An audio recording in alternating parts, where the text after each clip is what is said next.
Gaafa tokko ni bariitii osoo jettuu baatee dhiiti. Laallee garratannuuf iftu hoggayyuu tan baatee dhuftu. Teessee jechuun numan taane mixiin taa'uun lagan baane. Maryamaadha haadha Iisaa seenaa isiitiin siif ibsa. Gaafa Iisaa gara baattee isa dhaluuf gaara baate. Ciniimmannaan achi deessee eessaa yalti nyaata teessee mudannoo sii ni dhageesse.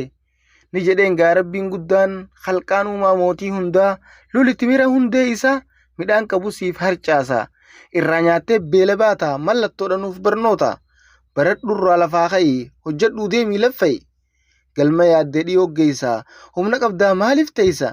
Seenaa ifaa ni dhageessa teessee rafin lafa keessa. Wanni bakka sii dhufaan jirtu seenaa tanarraa akka bartu aduu garra ifaa jirti guyyuu dhiitee baatee dhufti. Dhiisi teessee sammuu doomsu sossa'uu kan si misoomsu. Yeroo hunda waa'ee qabsoo haasawaa ooluun nu ga'a. Gara misoomatti seenaa tattaafadhaa lafaa ka'a. Namni tattaafate hundi hojjetee keessaa ba'a.